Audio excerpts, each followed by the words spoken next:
రానున్న తరాలకు మనం ఆలోచించుకోవాలని అనుకుంటున్నాం. రైట్. లింగం గారు, ఇక్కడ అంటే రెండు రకాల ప్రశ్నలు. ఒకటి, ఇప్పటికీ అదే ప్రశ్న, కేవలం రేవంత్ రెడ్డి ఎప్పుడో 2016 నుంచి ఎన్కన్వెన్షన్ గురించి మాట్లాడుతున్నారు కాబట్టి వాళ్ళ కూల్చివేత వెళ్ళిపోయారా, లేకపోతే ఒక పల్లా రాజేశ్వరికి సంబంధించింది ఆయన బీఆర్ఎస్ నాయకుడు కాబట్టి దాని కూల్చివేతలకు మీరు సిద్ధమవుతున్నారా అన్నది ఒక ప్రశ్న. అయితే మీ పార్టీకి సంబంధించిన చాలా మంది నాయకులది ఇప్పటికీ వచ్చింది పొంగులేటి శ్రీనివాస్ రెడ్డిది, లేకపోతే మీ పట్నం మహేందర్ రెడ్డిది, ఇట్లాంటివన్నీ కూడా ఉన్నాయి కదా, అవన్నీ మేము చూపిస్తాం రండి అని కేటీఆర్ అయితే మరొక సవాల్ విసురుతూనే ఉన్నారు. ఎన్కన్వెన్షన్ మీద వచ్చిన ఈ స్టేని మీరు బూచిగా చూపించి ఫర్దర్గా ముందుకు వెళ్ళరా లేకపోతే వెళ్తారా? ముందుగా గుడ్ ఈవినింగ్ అండి. అదేవిధంగా బీఆర్కే న్యూస్ ప్రేక్షకులకు కోపానిస్టులు అందరికీ నమస్కారం. ఇవాళ కాంగ్రెస్ పార్టీ ప్రజాప్రభుత్వం ముఖ్యమంత్రి రేవంత్ రెడ్డి గారి ఆధ్వర్యంలో అభివృద్ధి సంక్షేమమేతో పాటు ఇవాళ పర్యావరణాన్ని కూడా రక్షించాలనే ఒక సదుద్దేశంతో హైడ్రాని ఏర్పాటు చేయడం జరిగింది. ఇవాళ మనకు తెలుసు, గత 10 ఏళ్లుగా తెలంగాణని పరిపాలించినటువంటి కేసీఆర్ పాలనలో ఏ విధంగా హైదరాబాదులో చెరువులు నాలాలు కబ్జాకు గురైంది అనేది ఇవాళ చాలా స్పష్టంగా కూడా అర్థమవుతుంది. ప్రత్యేకించి గత 10 సంవత్సరాల్లో తెలంగాణ ఏర్పాటు అయిన తర్వాత ఈ ఆక్రమణలు ఎక్కువగా జరిగినాయి. సో ఇదే విధంగా పోతే ఇవాళ హైదరాబాదు తెలంగాణ భవిష్యత్తే మనుగడలో ప్రమాదం అయ్యే పరిస్థితి ఉంది. ఎందుకంటే ఇవాళ చెరువులు కనుక రక్షించకపోతే ఈ విధంగా కబ్జాలు ఇట్లా జరుగుతూ ఉంటే రేపు భవిష్యత్తు హైదరాబాదులో మానవ మనుగడ నివసించడానికి చాలా కష్టతరమైంది. ఇట్లాంటి తరుణంలో గౌరవ ముఖ్యమంత్రి రేవంత్ రెడ్డి గారు ఒక మంచి నిర్ణయం తీసుకున్నారు.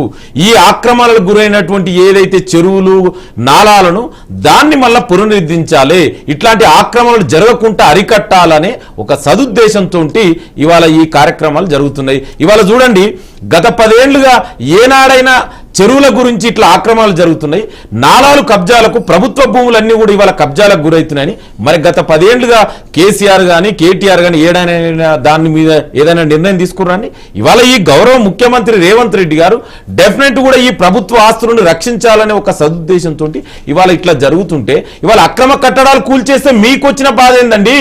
ఇవాళ ఎవరండి వీళ్ళంతా కూడా?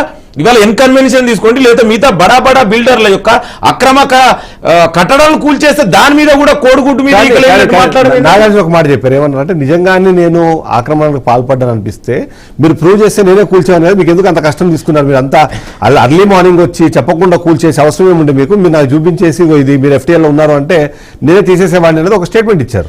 నాగార్జున ఇప్పుడు ఏదైనా మాట్లాడతారండి, అది అక్రమక FTL బఫర్ జోన్ లో కట్టిననే అందరికి తెలిసిన విషయమే. గతంలోనే చాలా స్పష్టంగా చెప్పింది. ఇంకొకటి, ఇంతకుముందుకు బీజేపీ నాయకుడు రఘునందన్ రావు కూడా చాలా స్పష్టంగా చెప్పాడు, supreme court have stated clear directions. నువ్వు FTL లో కట్టి బఫర్ జోన్ లో కట్టిన తర్వాత నీకు నోటీసులు ఇచ్చుకుంటా నీకు ఇన్ఫార్మ్ చేసుకుంటూ చేస్తారా అండి? ఇవాళ నువ్వు ప్రజల సొమ్మును నువ్వు అంత అక్రమంగా ఆక్రమించి కట్టినావు, దానికి ఎలాంటి నోటీసు కూడా ఇవ్వాల్సిన అవసరం లేదని సుప్రీంకోర్టు క్లియర్ గా డైరెక్షన్స్ ఉంది. ఇంకా మీరు మాట్లాడతారేంటండి?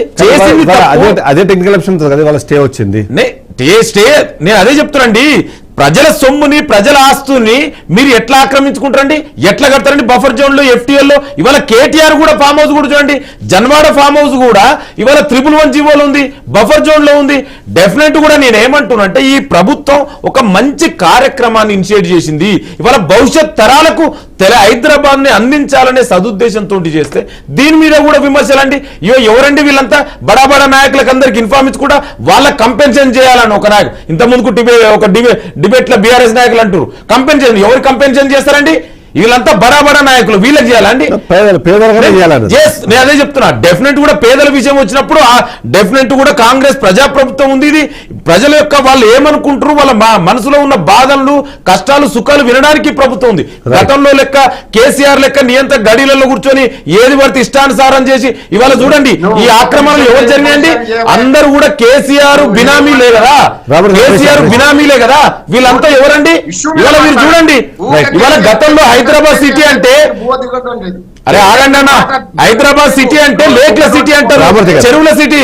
ఇక మీరు చేసిన ఘనకార్యం బాగుంది. దీంట్లో పర్యావరణ చివరకు ఆర్థిక విధ్వంసం కాదు, పర్యావరణ విధ్వంసం జరిగింది 10 ఏళ్లుగా హైదరాబాద్ లో.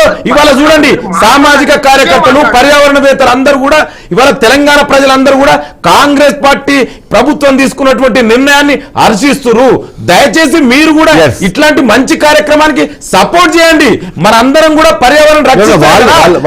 భవిష్యత్